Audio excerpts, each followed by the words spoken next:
Call Haloim Yahweh Ba'Shem Masaki Yahushai. Shalom to Israel. All right, so we come out here week to week to proclaim the downfall of America. Right. Give me Matthew 20:29.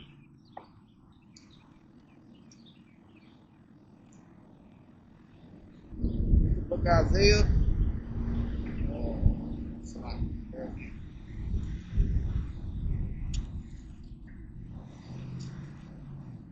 Book of Isaiah, chapter 58, starting at verse 1. Cry aloud, spare not. Right.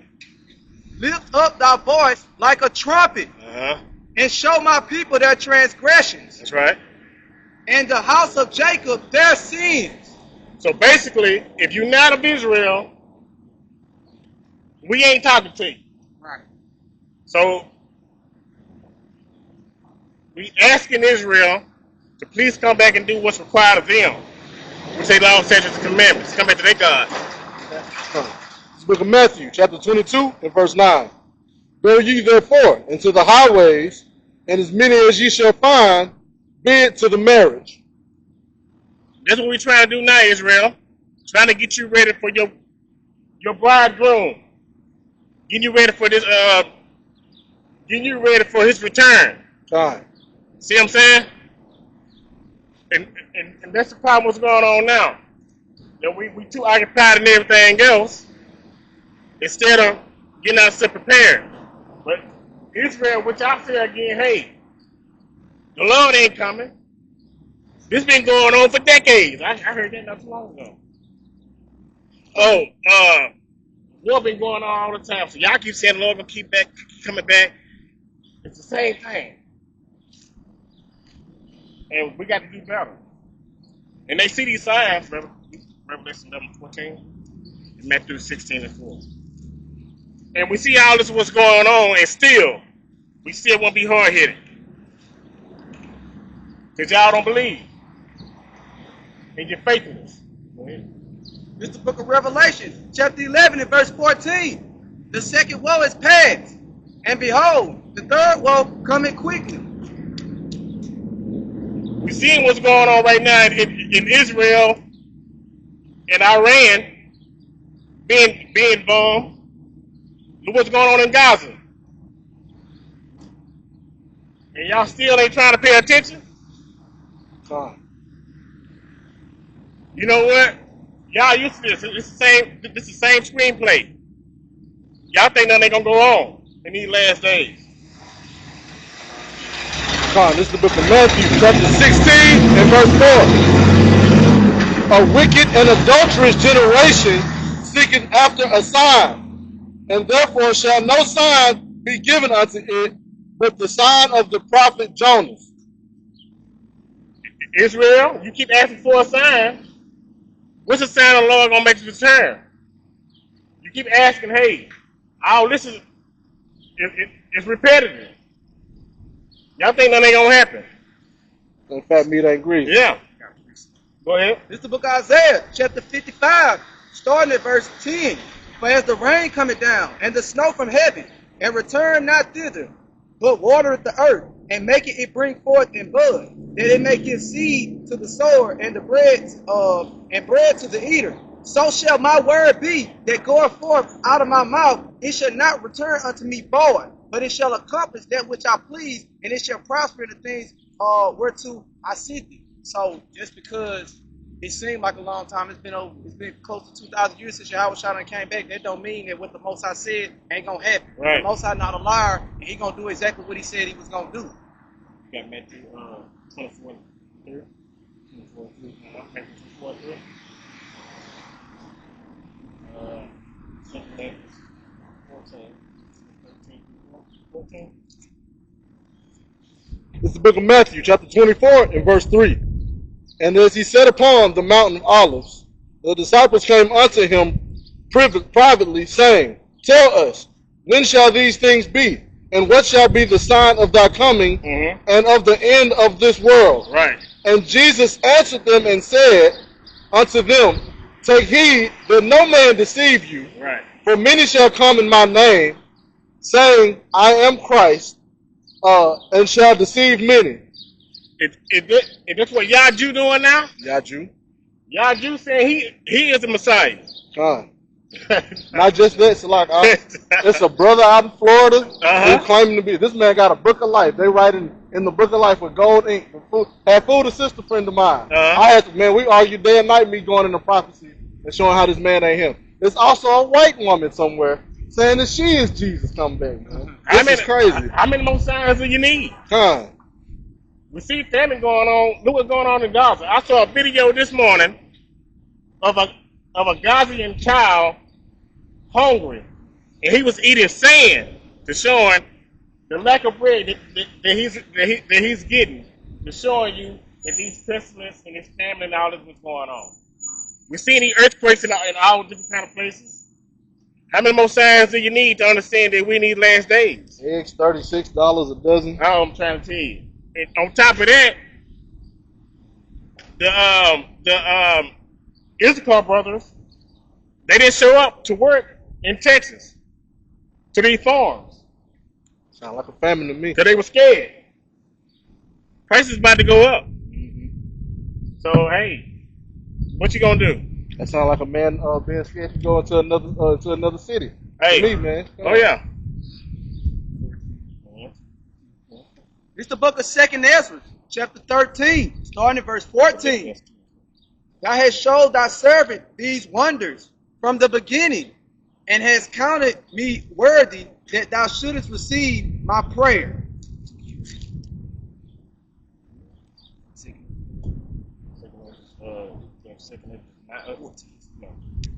Salak.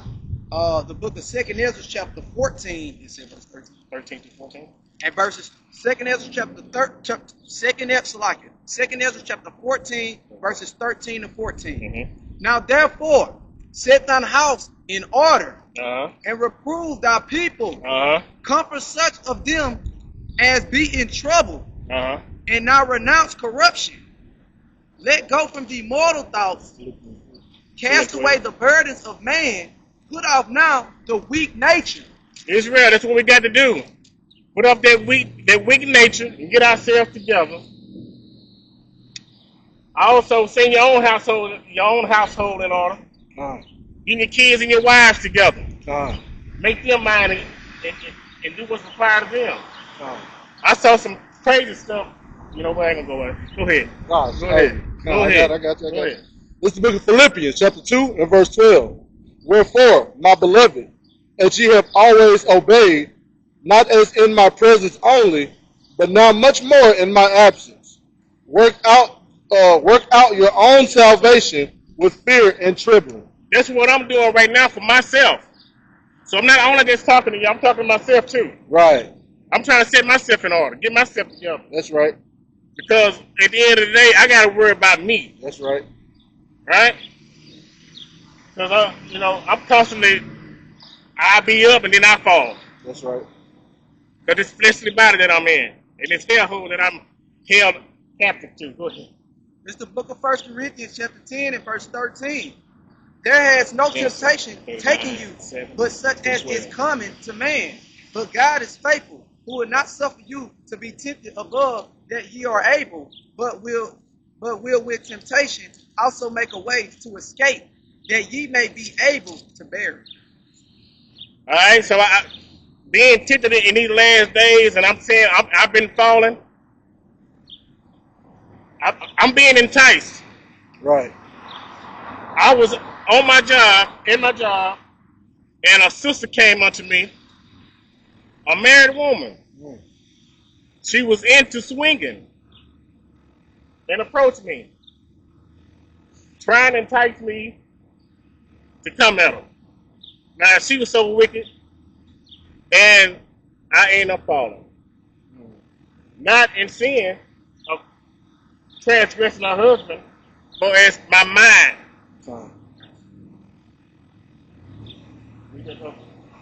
This is the book of James, chapter 1 and verse 12. Blessed is the man that endured temptation, for he is tried. He shall receive the crown of life, which the Lord has promised to them that love him. So, yeah, we like the brother saying, we don't get tempted. We going to go through things. And the Most High gonna make a way for us to escape. And when we do escape, we're gonna get that crown of life which we all seeking. Right. We should be seeking for that everlasting life that Yahweh Shah Christ prophesied and talked to us about. That should be our main goal, our main objective. Seek ye first the kingdom of God, and all these things gonna be added to. So we're gonna have temptations like the brother is saying. And it's being real. Sometimes your brothers are gonna fall. Oh, You yeah. just gotta keep it real. Your brothers yeah. gonna fall. But it's about getting back up again That's and it. not continue to keep on making the same mistake That's and not it. making excuses like David did. We gotta follow David's example in them type of situations. That's it. Right. Go ahead, brother. This is the book of Genesis, chapter 39, starting at verse 7. And it came to pass, after these things, that his master's wife cast her eyes upon Joseph, and she said, Lie with me. Verse 8, but he refused, and said unto his master's wife, Behold, my master wotteth not what is with me in the house, and he hath committed all that he hath unto my hand. There is none greater in his house than I, neither hath he kept anything back from me but thee, because thou art his wife. How then can I do this great wickedness and sin against the Most High? You know what? Same thing that Joseph experienced. I was in that same boat. This hoe tried to get me to go off. Trying to come down to my hotel room. I'm not. If I went in detail, y'all will behave. But nowadays, ain't nothing should be shocking us now. What's going on in our community? Right. With our people, Right. should be no shocking whatsoever. Right. 1 Kings 22, 19, 21. This is the book of 1 Kings, chapter 22, verse 19.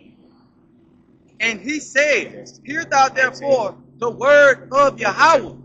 I saw Yahweh sitting on his throne, and all the hosts of heaven standing by him, on his right hand and on his left. And Yahweh said, Who shall persuade Ahab? That's what I thought was going on with me. That I was doing good, being on top of my game, doing what's required of me, and now a hit being sent on me to get me to fall. It's a lot of appreciate.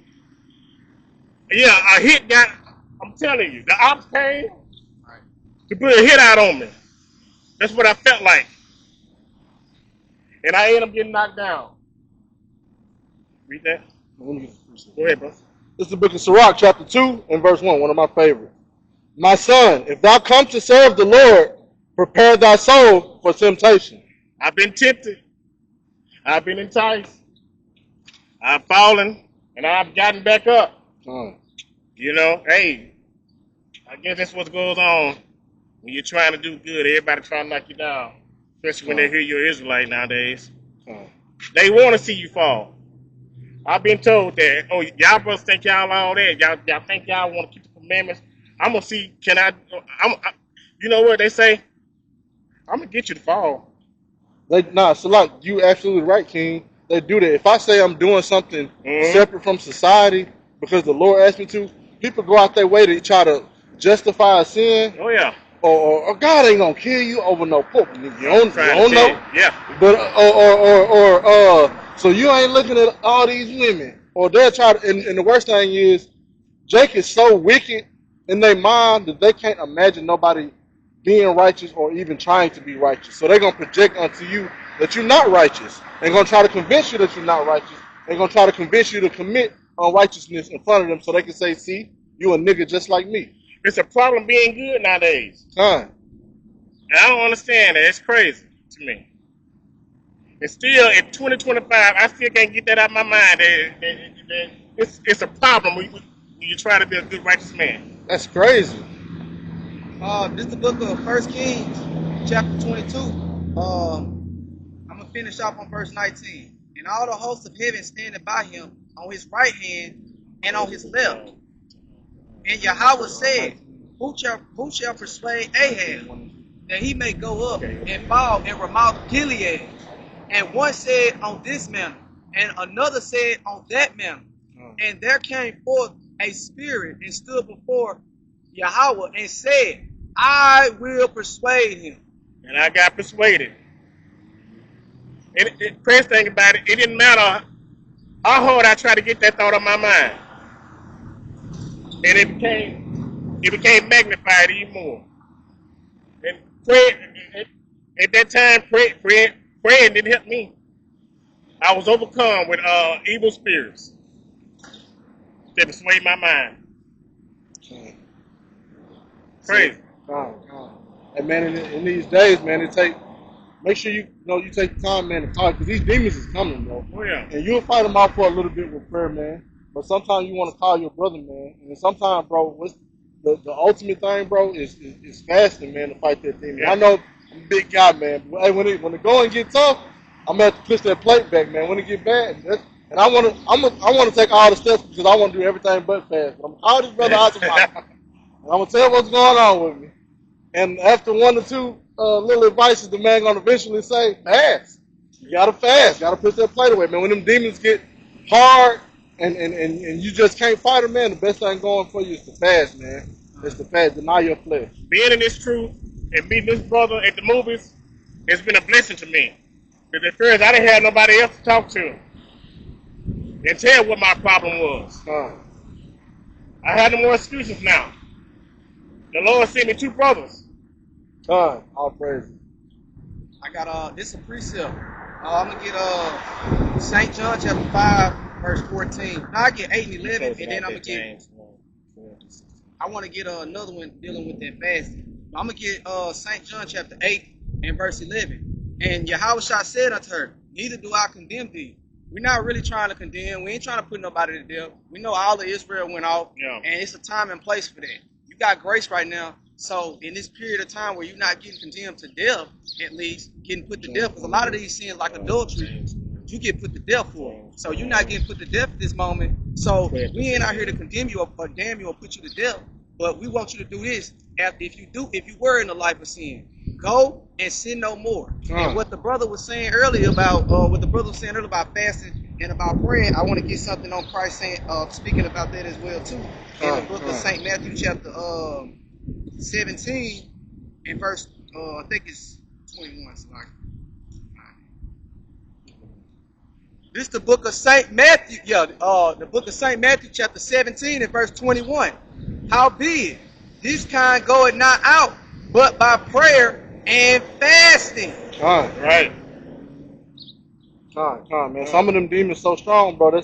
That's it, bro. You got to deny your whole flesh to get it to flee from you, man. I'm telling you. Lust, adultery, anything, man. Anything you're going through in this life, but the Lord He designed you. He know what's gonna make you go off, but He also gave you the tools to fight it. You know what I'm saying?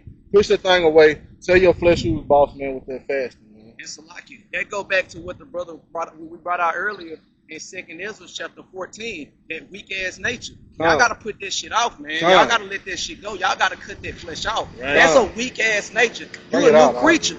If you're gonna be a new creature, then be a new creature. Stop walking around here quoting John 3:16, you Christians, and y'all sit up here and do the same thing you was doing last Sunday, and the last Sunday, and the last Sunday. At least if you're going to quote John 3:16, quote the part about becoming a new creature. That's the beginning of it. And that also, too, that weak nature, after you fall, and then you get back up, judgment still going to come. Right. I'm trying to, look, I have experienced it so much, it's crazy. Being judged. You know what, at this point, when I do fall, I look for it because I already know it's coming. Right. I don't fell out the back of a truck so many times. It worked. And the crazy thing about it, I'm hurt. Go to the hospital, and everything all right. He hurt me enough just to be not hurt. Right. Crazy, man. God, that's the Lord, man. That judgment, He forgive you when you truly repent and turn back. He forgive you. Right. But that judgment you will still be punished. It's gonna come. You might as well keep looking over your shoulder because the Lord coming for you. Yeah. What you got? Go ahead. This is my closing scripture right here. Go ahead. This is the book of James, chapter 1 and verse 12. Blessed is the man that endureth temptation. For when he is tried, he shall receive a crown of life, which Yahweh hath promised to him that love him. Salakia, which Yahweh hath promised to them that love him. Let no man say when he is tempted, I am tempted of God, for God cannot be tempted with evil, neither tempted he with any man. If you know how to use it, that's a little Trinity cut right there, man. Yeah. Salakia. 14. But every man is tempted when he draweth away his own lust and enticed. What do you say, go to? 17? 16. 16. Okay. 16? This 15. Yeah. 15. Then when lust hath conceived, it bringeth forth sin, and sin, when it is finished, bringeth forth death. Do not err, my beloved brethren. That's beautiful. Do you know when it's time when you entice and you go off and these demons all in your mind filled up, and then when you fall, the shit leaves like it was never there? Yeah, that's right. Bring that out, brother. Bring that out. Meaning it was vanity to begin with. It wasn't worth the damn to begin with. That's right. Bring that out, brother. Now, do you see how crazy that was? So I fell for nothing. That's right. That's crazy. Tried for nothing. Young Jake and Esau too, they call it, I hate to be vulgar, but they might call it I'm being vulgar, man. Post-nut clarity. Y'all know what I'm talking about, man. Right. But it's like the same thing with, just call it post-sin clarity. Yes. You didn't even need that. You feel like you could have made it without that sin. Uh-huh. I could have went a little longer.